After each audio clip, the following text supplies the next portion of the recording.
না আর পারা গেল না। কালকে যে জোন কটা ধান ঝাইড়ে এইভাবে ফেলাইতে চলে গেল, এখনো আসার কোনো খোঁজ খবর নেই। 12টা বাজতে গেল, আসার কোনো খোঁজ খবর নেই। কালকে ওই টাকা বাকি থুইছি, আজকের আসেনি যখন ভালোই হয়েছে, ওই পর্যন্তই থাক। এখন আমি নতুন করে জোন খুঁজতে হবে, খুঁজে ধান কটা না ছাড়লে হবে না। আকাশ যেভাবে মেঘলা মেঘলা করতেছে, তাড়াতাড়ি না ছাড়লে পানি বিশাল লাইন যাই, যে দেখে আসে বিদেশি জোন পাওয়া যায় কিনা।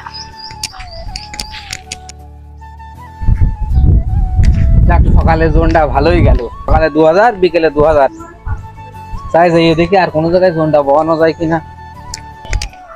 ওই তো দুটো লোক আসছে, কথাবার্তা করে দেখি বিদেশি কি দেশ।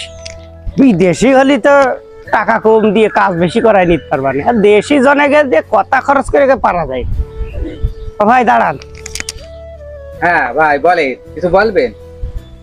আপনারা কি জোন দিয়ে বেড়াচ্ছেন নাকি ভাই? হ্যাঁ ভাই, আমরা ধান ঝেড়ে বেড়াচ্ছি, এখন ধানের সময় বুঝতে পারছেন না। আপনাদেরই তো আমি খুঁজছি, বুঝতে পারছেন তো। আমার হ্যাঁ বলার মধ্যে আমার ওই 5 কাঠা মতন ধান ছিল বুঝলেন। হ্যাঁ এখন ওই গতকাল কিছু জোন নিলাম, নেওয়ার পরে তারা অর্ধেক ঝাড়িয়েছি চলে গেছে। এখন ওই ধান আমি কিরাম করে ঝাড়বো।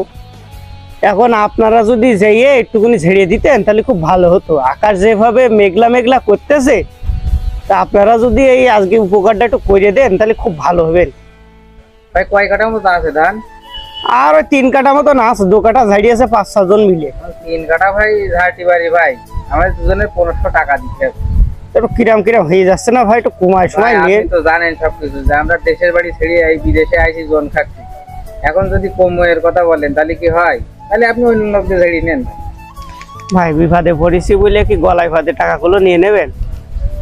একটু 1200 টাকা দিবানে আপনি চলেন, আর কথা বাড়ায়েন না। 1200 টাকা দিবানি চলেন ভাই। 1200 টাকা? তাহলে সকালে তো 2000 হইল, আর বিকেলে যদি আর 1200 হয়, মোটামুটি একটা দিনই ভালো একটা বুঝবাস। তাহলে চলো 3 কাঠা ধান যাবো, 3 মিনিটে ক্লিয়ার হয়ে যাবে না। চলো দুজন যাই। চলেন ভাই চলো নাকি। আর বাবু বিদেশি লোক তো, যে দুটো ডাল ভাত দিচ্ছে তাই দুটো খাচ্ছে।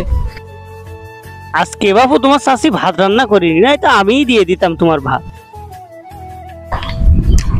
চাচা এই কটা ধান আছে? হ্যাঁ সমস্যা নেই, এই তো 3 মিনিট দিয়ে দাও। হ্যাঁ দেখি ধান নাই করা তাড়াতাড়ি ছাড়িয়ে আগে নাস্তার বাস্তা করছি, বুঝতে পেরেছো? আচ্ছা ঠিক আছে, তাড়াতাড়ি ছাড়ো। আচ্ছা তাহলে বিসমিল্লাহ বলে শুরু করলাম না? বিসমিল্লাহ বলে শুরু করো, আমি একটু বাজারতে ঘুরে আসি, ঠিক আছে? আজকে যে কার মুখ দেখে উঠিলাম তার তো ঠিক নেই। আজকের দিনটা খুব ভালোই যাচ্ছে, তাই না? হ্যাঁ, সকালে 2000 বিকেলে 1200, এই হলে আর কি লাগে। আজকে বাড়ি কিন্তু টাকা পাঠাতে হবে না। বাড়ির থেকে বলছিল চাইল নেই ডাইল নেই, আজকে টাকাটা বিকাশ করে পাঠাই দিলি, চাইল ডাল কিনে নিবে না। আর আমরা তো খুব সুখী আছি, লোকের বাড়ি খাচ্ছি। যাক আল্লাহর রহমতে আজকের মতো জোনটা শেষ করে দিলাম, নাকি কও? যাক চাচা আসলে এবার টাকা খড়া নিয়ে আমরা যে চাচার বাড়ি আইছি ওই চাচার বাড়ি চলে যাবো নাকি? হ্যাঁ চাচা আসেন। চাচা ধান তো সব ঝেড়ে ফেলাইছি চাচা। খুব উপকার করলে গো, মেঘলা মেঘলা কেটে যাচ্ছে। হ্যাঁ আমাদের একটু উপকার হইলো অবশ্যই। তা ওই বসে বসে বসে বসে নাস্তা করতে হবে তো? না চাচা এখন আর শেষ বেলায় নাস্তা করছি না, সারাদিন কাজ করেছি, গা হাত পা গোসল দিতে হবে বুঝলে। হ্যাঁ এখন যে গোসল করবো তুমি টাকাটা দেও বাবু, আমরা চলে যাই। টাকা লিবা? টাকা তো নেবো। এখন টাকা তো দিতে পারবার না গো, খুব বেলাইন। এখন তুমি সন্ধ্যের সময় টাকা কটা নিয়ে এনে। চাচা সারাদিন এই যে কষ্ট করলাম, সেই সময় তো তুমি একবারও কইলে না ধান কটা আমার সন্ধ্যের সময় ঝেড়ে নি। এখন টাকার সময় আসলে তোমার সন্ধ্যে চলে যাবে কেন? এখন বাবু মেঘ ছিল, হুটো কাটার ক্ষেত্রে বলি ফেলিস, কেন কিছু মনে করিলে না। ওই সন্ধ্যের সময় দিবানি, বুঝতে পেরেছো? রাখবা কথা বললে কি বলবো, তুমি সন্ধ্যের সময় টাকাটা নিয়ে নে। ভাই এই লোকের জন্য আসাই তো ভুল হয়ে গেছে। তাই তো দেখছি চাচা যে এরকম কন্ট্যাক্ট করে নিলাম আগে, টাকাটা তো চাচা ধানটা ঝাড়ার পরেই তোমার নিয়ে দাঁড়ায় থাকা উচিত ছিল। বাপু ওই হুড়ো তাড়ার ক্ষেত্রে ওটা মনে নেই, এখন তুমি সন্ধ্যের সময় নিয়ে নে, বুঝলি? আচ্ছা চল রাখবা করার দরকার নেই।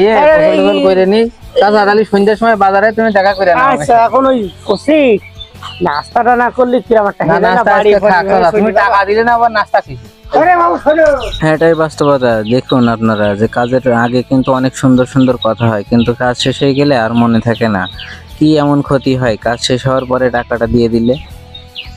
সবাই কিন্তু মানে এখনকার যুগে সবাই কিন্তু ঘোরানোর চেষ্টা করে, কিন্তু আজ হলেও টাকাটা দেওয়া লাগবে, কালকেও টাকা দেওয়া লাগবে। আপনারা চেষ্টা করবেন যে কাজ শেষ হওয়ার সাথে সাথে টাকাটা দেওয়ার জন্য, হয়তো বা তার কষ্টটা একটু কম হবে।